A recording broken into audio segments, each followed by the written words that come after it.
Hello everyone, welcome back to K Guru channel bye निर्मल गुप्ता। प्यारे बच्चों, आज हम कक्षा 10th की वर्कशीट नंबर 43 सॉल्व करेंगे। हमारा विषय है सामाजिक विज्ञान और सामाजिक विज्ञान में हम पढ़ेंगे राजनीतिक दल के बारे में। तो सबसे पहले मैं आपको एंट्रीज बता दूं। आपको अपना नाम लिखना है, कक्षा अध्यापक का नाम लिखना है, डेट लिखनी है 13 अक्टूबर 2020। तो स्टार्ट करते हैं बच्चों आज की वर्कशीट। और आज की वर्कशीट में आप जानेंगे राजनीतिक दलों के बारे में। तो देखिए, एक ऐसा संगठित समूह जो चुनाव लड़ने और राजनीतिक सत्ता प्राप्त करने के उद्देश्य से काम करता है, उस समूह को क्या कहते हैं? राजनीतिक दल कहलाता है। वो समूह राजनीतिक दल कहलाता है। इस दल का मुख्य उद्देश्य क्या होता है? चुनाव लड़ना या राजनीतिक सत्ता प्राप्त करने का उद्देश्य। ठीक है, राजनीतिक सत्ता को प्राप्त करना।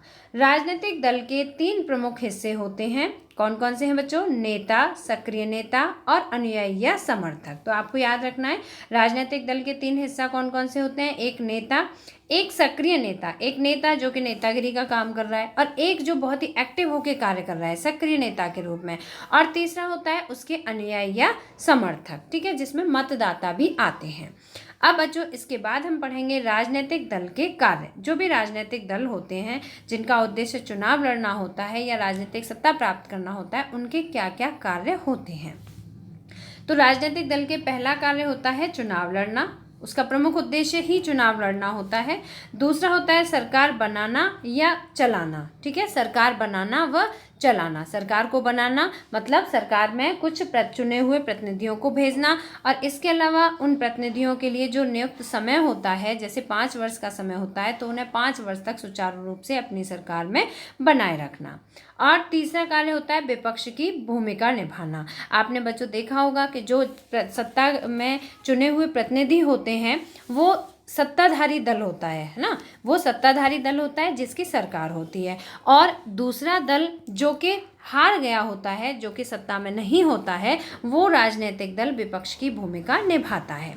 तीसरा कार्य होता है कानून बनाने में महत्वपूर्ण भूमिका अदा करना। बच्चों, आप सभी को पता है विधायिका का कार्य कानूनों का निर्माण करना होता है ना।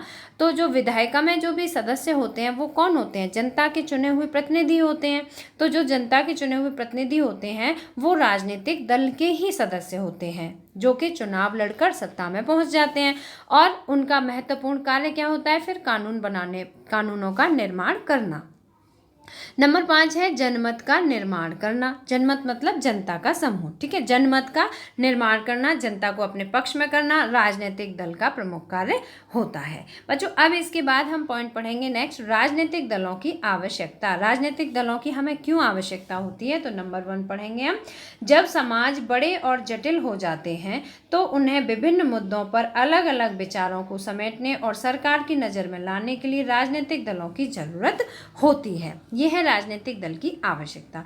क्या आवश्यकता थी बच्चों? जैसे हमारा बहुत बड़ा समाज है या बहुत बड़ा जटिल हो जाता है, आपने देखा है छोटे छोटे एरिया होते हैं वो ब्लॉक में डिवाइड हो जाते हैं, फिर ब्लॉक जो होते हैं वो कॉम्प्लेक्स में डिवाइड हो जाते हैं, है ना। तो जो एरिया बड़े होते चले जाते हैं और वहाँ पर बहुत सारे मुद्दे उठते हैं, अलग अलग विचार उठते हैं, तो उन सभी को समेटने के लिए, उन सभी विचारों में समरूपता लाने के लिए और सरकार की नज़र में उन कार्यों को लाने के लिए किसकी आवश्यकता होती है? राजनीतिक दलों की आवश्यकता होती है ना। दूसरा पॉइंट पढ़ेंगे हम, प्रतिनिधित्व पर आधारित लोकतांत्रिक व्यवस्था के लिए आवश्यक। जो प्रतिनिधित्व होते हैं मतलब जो चुने हुए प्रतिनिधि होते हैं उनको लोकतंत्र में लाने के लिए, लोकतांत्रिक व्यवस्था में लाने के लिए राजनीतिक दलों की आवश्यकता होती है। प्रश्न नंबर 3 इसका पॉइंट नंबर 3 है राजनीतिक दलों की आवश्यकता के लिए देश के प्रति उत्तरदायी सरकार के लिए आवश्यक। देश के प्रति जो उत्तरदायी सरकार होती है, उत्तरदायी सरकार का मतलब है कि जो सरकार सत्ता में होती है ना, जो सरकार होती है उसके लिए बहुत ही आवश्यक होता है राजनीतिक दलों का होना। 4th पॉइंट है सरकार की नीतियों पर अंकुश लगाने के लिए। कहीं ऐसा ना हो कि सरकार सत्ता में है तो अब मुरादी अपने इच्छा के अकॉर्डिंग पैसा खर्च कर दे, अपनी इच्छा के अकॉर्डिंग नीतियां पे अलग अलग नीतियां बना दे। तो जो भी नीतियां बनाती हैं उन नीतियों पर अंकुश लगाने के लिए राजनीतिक दलों की आवश्यकता होती है। और अंकुश कौन से दल लगाते हैं? जो विपक्ष के दल होते हैं।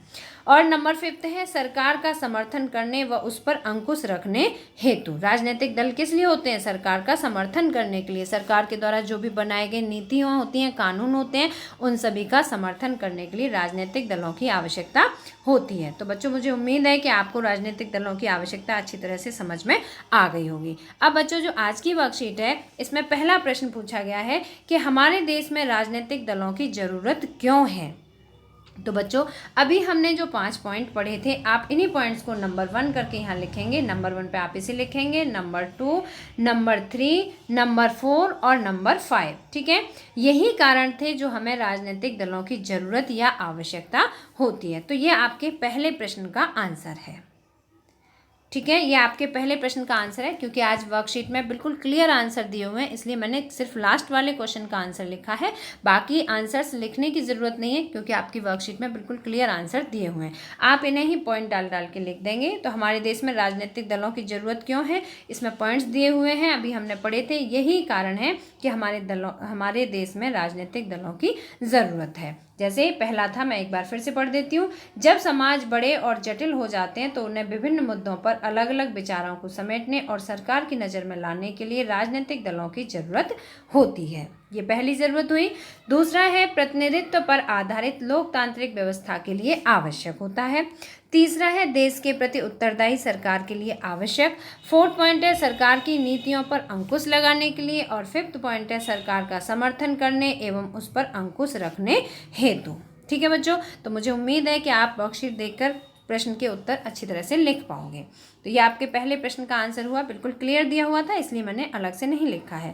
दूसरा प्रश्न पूछा गया बच्चों, राजनीतिक दलों के कार्यों की व्याख्या कीजिए। तो देखिए आपकी वर्कशीट में ये राजनीतिक दलों के कार्य यहाँ पर दिए हुए हैं, आप यहाँ से लिख देंगे। नंबर 1 चुनाव लड़ना, नंबर 2 सरकार बनाना व चलाना, नंबर 3 विपक्ष की भूमिका निभाना, नंबर 4 कानून बनाने में महत्वपूर्ण भूमिका करना और नंबर 5 है जनमत का निर्माण करना। तो ये सब क्या है, राजनीतिक दलों के कार्य हैं। ठीक है बच्चों, तो ये हुआ आपके आंसर नंबर 2। दूसरे प्रश्न का आंसर है ये। ठीक है, आप इन सभी को पॉइंट डाल डाल के लिख देंगे।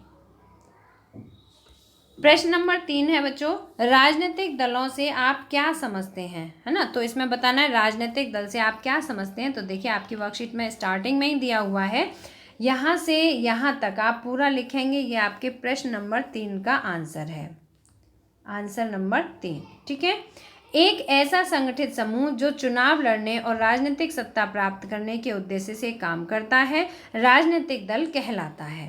और आप इसमें ये भी ऐड कर सकते हैं, राजनीतिक दल के प्रमुख 3 हिस्से होते हैं, नेता, सक्रिय नेता, अनुयायी या समर्थक। तो यह हुआ आपके प्रश्न नंबर 3 का आंसर। प्रश्न नंबर 4 है बच्चों, राजनीतिक दलों के कुछ अन्य कार्यों का उल्लेख कीजिए जो वे आपके क्षेत्र में करते हैं, अपने अनुभव के आधार पर इनकी व्याख्या कीजिए। तो देखिए इसमें कुछ कार्यों का उल्लेख पूछा गया है। तो देखिए यहाँ पर आपने देखे ये राजनीतिक दल के कार्य इसमें वर्कशीट में आपके ऑलरेडी दिए हुए हैं। इसके अलावा मैंने यहाँ पर कुछ और कार्य भी लिखे हैं। तो देखिए राजनीतिक दलों के कार्य आप यहाँ से लिख लेंगे। नंबर 1 नीति बनाना, राजनीतिक पार्टी अपनी नीतियों व कार्यक्रमों को सामने रखती हैं जिससे मतदाता किसी भी पार्टी का चुनाव कर सके। तो ये किसका कार्य है, ये राजनीतिक पार्टियों के कार्य हैं। ठीक है बच्चों, दूसरा पॉइंट है इसमें कानून बनाना, देश के कानून बनाने में राजनीतिक पार्टियों की अहम भूमिका होती है। विधायिका द्वारा समुचित बहस के बाद किसी कानून को पास किया जाता है। विधायिका के अधिकतर सदस्य राजनीतिक पार्टियों के सदस्य होते हैं। तो ये हुआ दूसरा पॉइंट, कानून बनाना।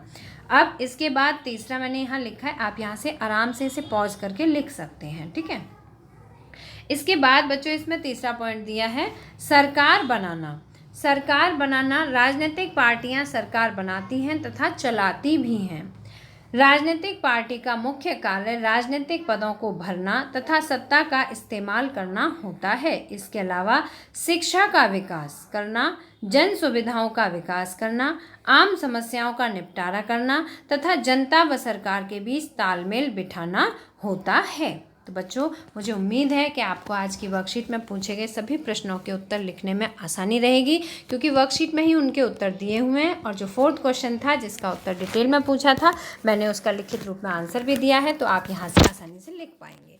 अगर आपको वीडियो पसंद आया हो तो लाइक करना, अपने फ्रेंड्स के साथ शेयर करना, और अगर आपने अभी तक हमारे चैनल को सब्सक्राइब नहीं किया तो सब्सक्राइब जरूर करना। मिलते हैं फिर इसी तरह की नेक्स्ट एजुकेशनल वीडियो में। Till then bye bye, good luck to all of you.